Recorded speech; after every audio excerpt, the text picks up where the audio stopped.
This is a Christmas edition. The woman, who is only 29, has become the youngest self-made woman billionaire, and her name is Luana Laura. One of the women that personally I am inspired by is Whitney Wolfe Herd. Today we're sharing our top 10 gift ideas for moms that are expecting and toy ideas for kids probably up to 8 to 10 years old. Things that are thoughtful, practical, and maybe a little bit longer lasting.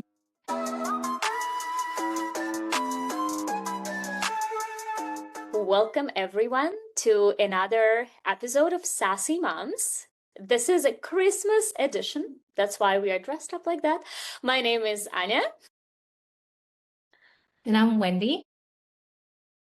So before we jump into our last episode of 2025, which we're going to talk about actually top 10 gifts for expecting moms and toy ideas for kids that are up to around age, 8 to 10. We wanted to take just a quick moment to reflect on this year. So Anya, you know how many episodes we're in? 24. This is our 24th episode. I can't believe it. What started as a side, chat turned into a full-on podcast. Along the way, of course, we've learned so much about, podcasting, editing, and a bunch of other stuff, marketing. But we're generally very proud of what we have accomplished so far. So as we wrap up this year, we felt it was kind of right to kind of celebrate women this year who are really breaking the molds and redefining what technology innovation really means. So I don't know if you heard from the news, but there is a woman who is only 29, has become the youngest self-made woman billionaire, and her name is Luana Laura, who is the founder of Kaishi. I think that's how you say the company name. But her background, I think, is what caught my eyes. It was like super interesting. So, with a degree in computer science, but she spent her majority of her high school life doing ballet. And actually, one of the article that I read of her is her ballet teacher in Brazil actually held lit cigarettes under her legs while she extended one leg up to her ear. It was a test to make sure, her leg stays there without getting burned. So just her rigor of, I guess, training really set up her discipline because her company is really unique. Because I was like, what does her company actually do? I never heard of it. It actually lets people trade on like outcomes of like future real world events. Not like, like a spitting or like sporting bet that you can make. But it's like thinking of like, okay, what transparent actually market pricing is there, and actually like government oversight as well, instead of like, traditional casino or things like that.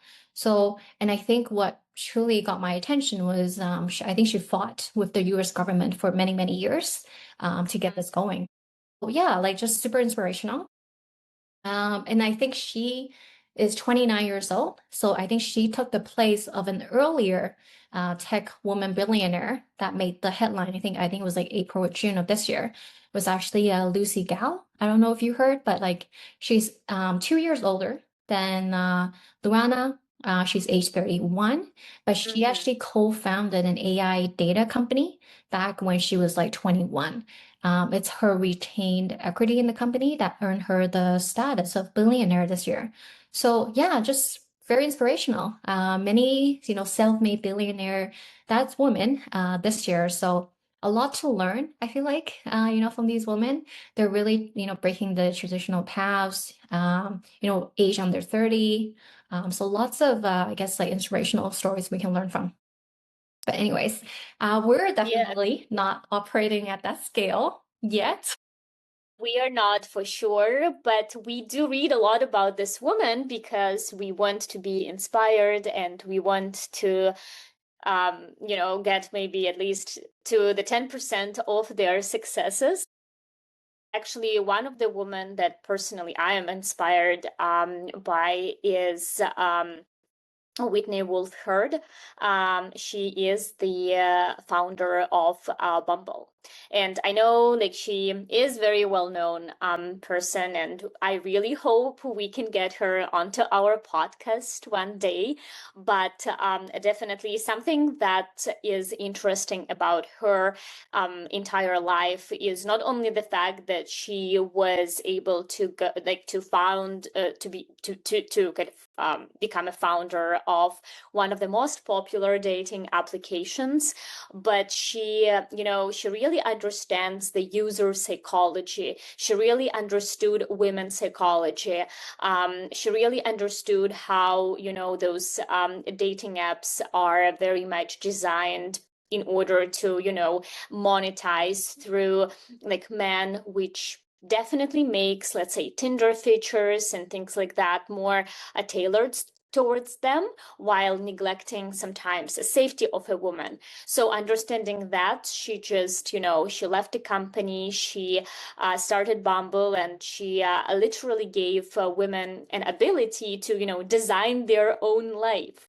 And she was one of the first women which, was not afraid to showcase her like sensitivity and showcase the and basically she came out with the fact that her first marriage was abusive marriage, and kind of this toxic relationships they went through the entire like story through her career. And right now a lot of women who are using Bumbles, they are women who were inspired and encouraged to do it after her story, and like having a safe space to be able to do it.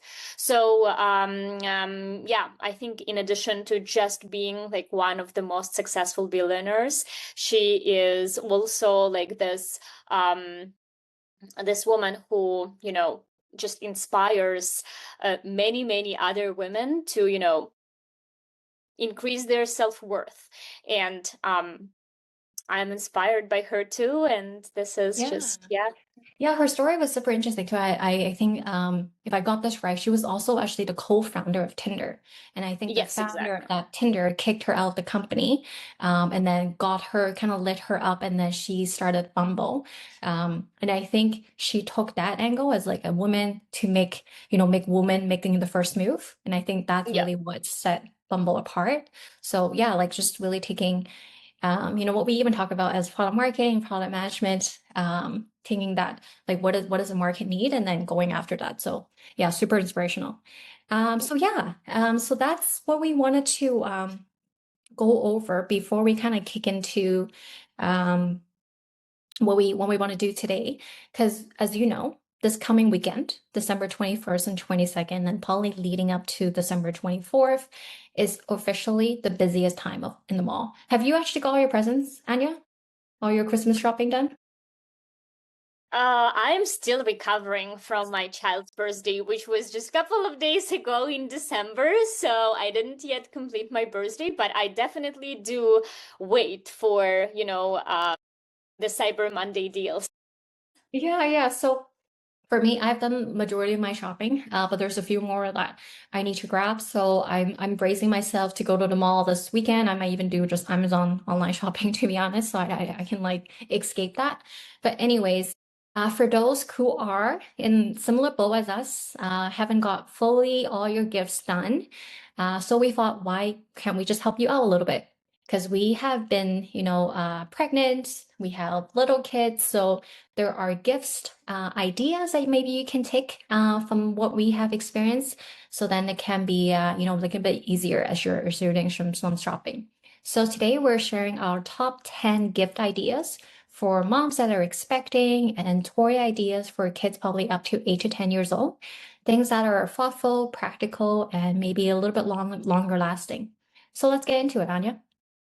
Yeah, let's start with expecting moms. If you are expecting mom and you are thinking about what gifts should your people give you, I definitely have a list because I was in that situation myself, and I know things that work, things that don't work, and there are a couple of recommendations that I think will make your life easier. So, um, the fifth place. a cup for water. It might be funny, but most of us usually have just one water cup with us.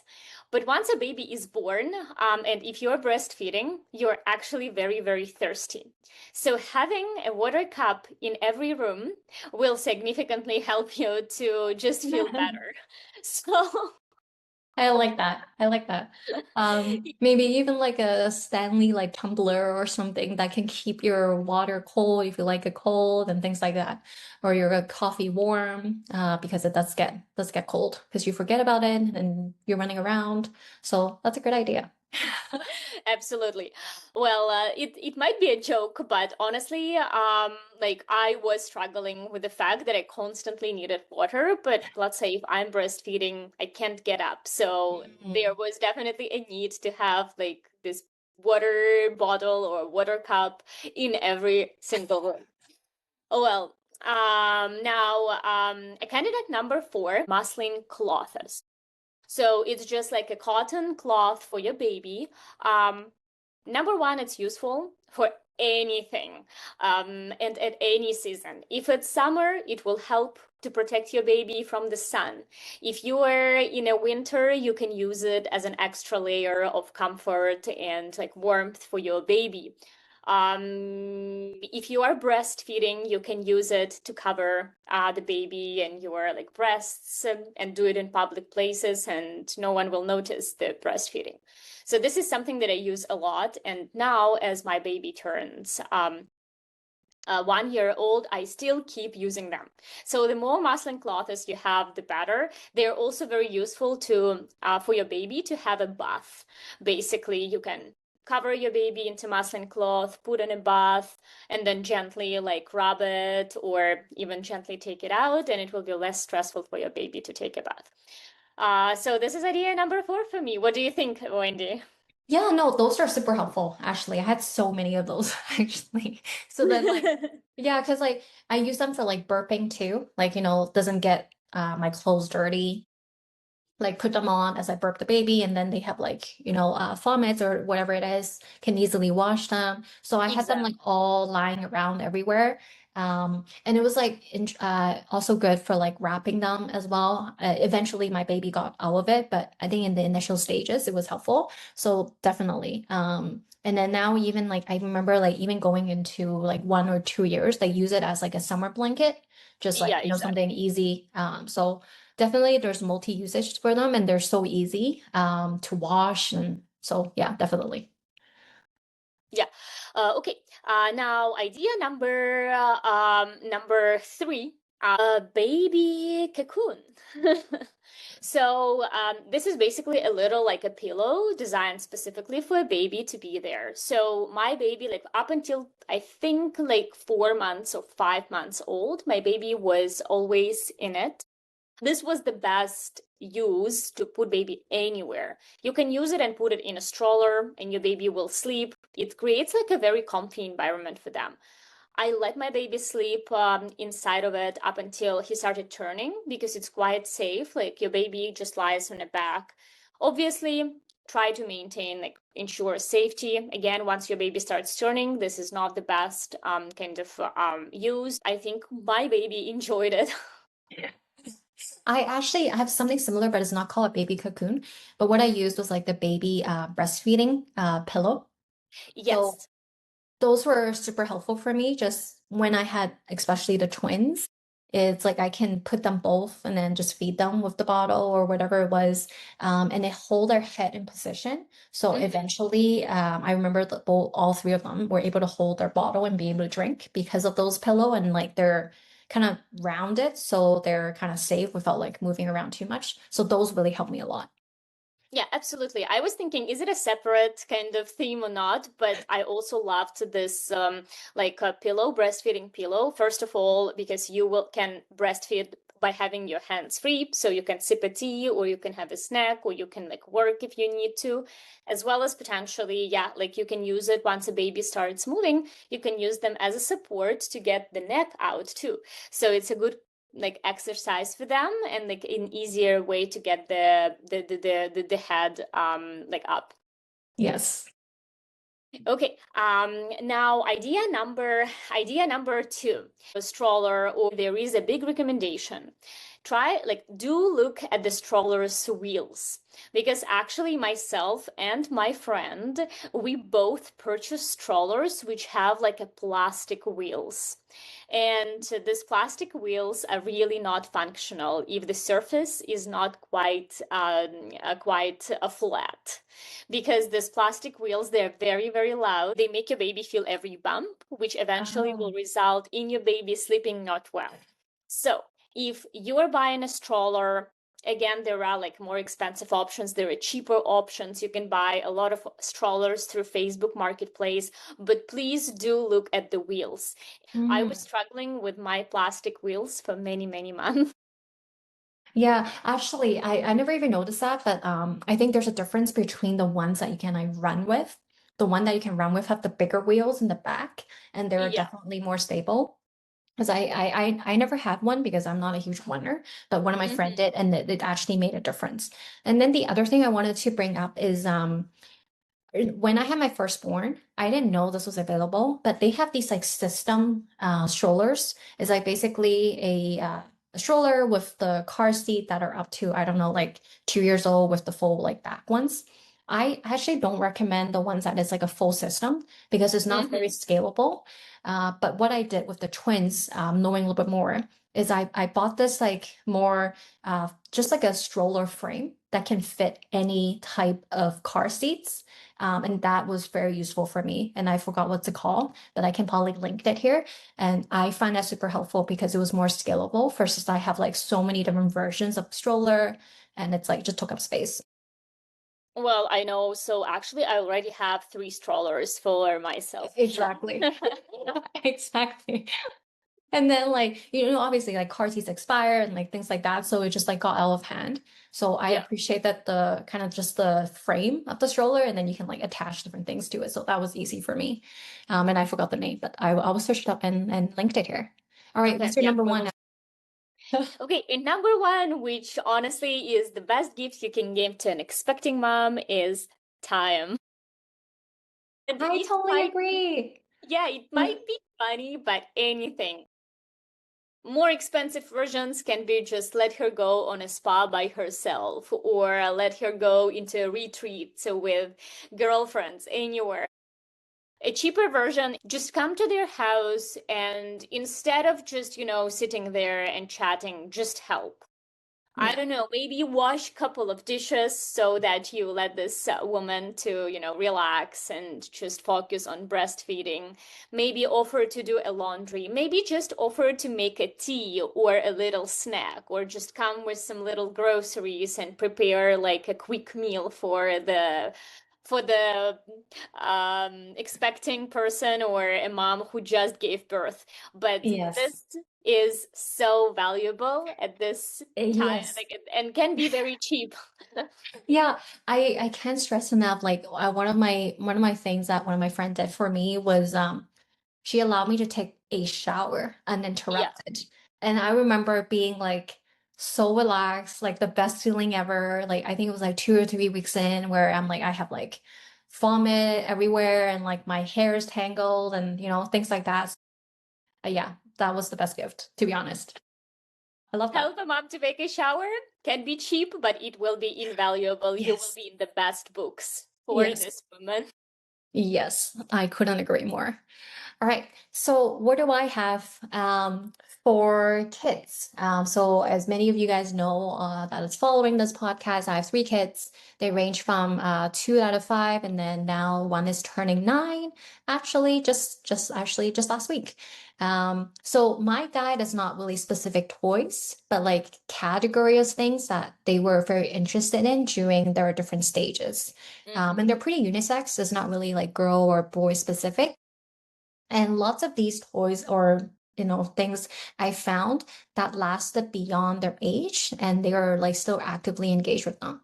But before I go over there, another thing that I have learned for all these years is kids think all the old toys are new, which is which is something that I have like learned. I don't provide them a preview of like all their toys because they get bored so easily. But I like pick a few and then try to alternate every couple months. So it's like, in their preview, so it's easier for them to see it. So every old toy becomes new. So you don't have to always like, get them interested. So let me just start from kind of like 0 to 1. What I love gifting these is really books because this is an area where like I was stressed on like what books am I supposed to read to my baby? Like I know reading is great, but there's so many variations and variety and things, and I just like I don't know. So I definitely overbought a lot of different books because I didn't know what was good and what wasn't. So here are my favorites. That pretty much lasted, and my kids really enjoy reading them. All three of them do. And it's like into even now, they will bring it up and kind of read it. So here are my favorite ones. So Dr. Seuss ABC and like Dr. Seuss, kind of like Mr. Brown, Can Moo, Can You? Those ones are great because it rhymes. And I find like baby that are, from 0 to even like 3, they love anything that like sounds like a song. Like they like will follow the sounds and like read it. Actually, all three of my kids like memorized the whole book because we read it so much. And Yeah, they yeah, like yeah. remember the rhythm. So it was great for like learning. And the I other have this book already. I was reading already for my like baby who is like 5 to 6 months. Yeah, yeah, because it Yeah. rhymes and it's like it's interesting pictures and like so it grabs our attention. Another author that I really love is Sandra Boynton. There's a book called Going to Bed and then But Not the Hippopotamus. Her series are great because it's like fun and like they rhyme a lot as well. So those ones are really great. But if you don't want to buy any gifts, there's a lot of options.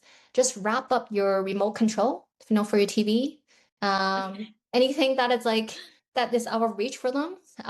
Those ones are also great gifts for babies because I remember trying to get my kid to crawl. I put like remote controls and like different things that I usually like take away, and they love that. Yeah, yeah, yeah. Like baby monitors. I remember them like trying to like grab as quickly as possible, and that's how I got them to crawl. And then as you're going to like kind of like 1 to 2, this is where like fine motor skills can really take place. So all my kids love these like Melissa and Doug puzzles. They have these like pegs. I don't know if you've seen them, but they have like different shapes. Like there's an animal theme, and then there's different shapes and different pegs, and the kids can use their pincher to just grab it. So it kind of like fine tune their fine motor skills.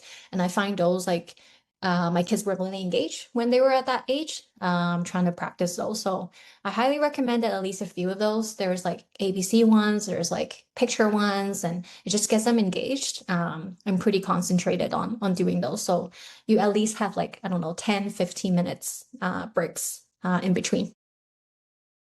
And then my kid's favorite that have lasted many years and is still here is it's something called like Little Rider Wiggle Car.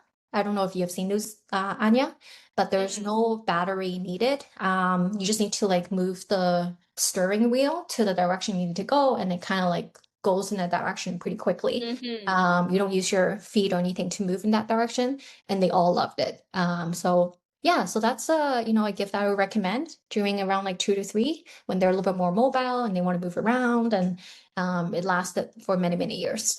And then kind of like between that 3 to 5, this is when like these new things called like magna tiles, they're like magnetic Yeah, I tiles. saw that. Yeah. Yeah. Oh, my kids absolutely love them. They can They will like, be great for 12 months old or even yeah. younger. Like if your baby already stands and like as you mentioned, they like remote controls, this magnets, if the pieces are bigger, they will also love Oh like yes, yeah. Like my looking kids at love them. them. So They build like big structure and things like hmm that. And like also Lego.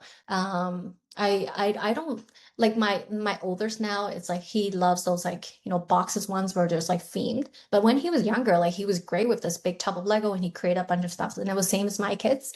So it was like a lot of creativity and then they build a bunch of stuff. So any building type of things are great. And then my last one, which is kind of like 6 to 8, even up to like 10 now, I find like board games are really great hmm because they associate those as like family time. Like we have like family, like Friday board games nights or like weekend board game nights. And my eldest, like Willie, is engaged. Like he's keeping track of when we have board game nights. Like his personal favorites are like, Monopoly, Jenga. There's another game called like Paco versus Burrito, which are very popular among kids. There's like Explosive Cats, I think that's another one. Forgot what's the name. But there's so many variations of those. And those ones really keep those kids engaged. So those were kind of my top five. Anya? One of the things, like, I mean, I totally agree with you. I have seen so many memes where there is, like a first time mom who buys a lot of toys, and the second time mom is the one who just gets remote controls and every like thing that you can find around the house, just give it to baby and baby is happy. Something that I found like a success with personally, like my son is right now 12 months old. Around 10 months, I introduced him the like a little wooden board which has different switches and buttons. Oh, yes. So he learns how to like turn on, how to like turn the key, how to turn little like buttons on the left and the right. And honestly, his favorite game so far right now is switches in general. Like he goes around all of the houses, turns on switches, looks at the lights, and like this toy really like created an interest, and also it's self-learning. He can Yes. honestly sit there for 20 minutes and like do one switch here and there and like creates focus too. Um, I love this toy. So it's like I think Montessori type like developmental Yeah. toys, but obviously this one is more for the like younger baby. And also you mentioned books. Something that like my baby loves is not necessarily even me reading those books, but he loves like those the Oh, sensory yes. books.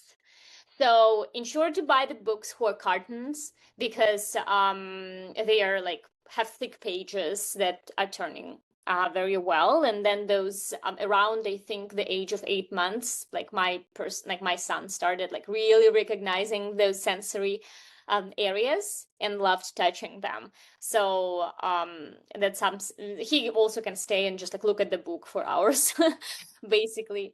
Yeah. So Yeah. So like those are kind of our recommendations. And obviously there's like new toys coming in every single day and every year. And I'm like, what is this? But those are kind of like the longer lasting things that I find very useful as you're even like having a second kid or it was pretty long lasting. Like my kids still love the books and the wiggle car and things like that. So yeah, so that's our recommendation. Well, this is our last episode of 2025. So the next one, we'll see you in 2026. Thank you all for tuning in on SaaSy Moms once again. We'll see you in 2026 and happy holidays and happy new year. And by the way, I just want to quickly say that 2026 is going to be an exciting year because we are going to talk a lot about AI and provide a lot of practical tips around these areas with multiple experts, including our own disciplines. So stay tuned, subscribe, and also suggest your topics, as we are always Yes. looking for things that excite you, our beautiful working mom in tech. Yes. All right. See you. See you.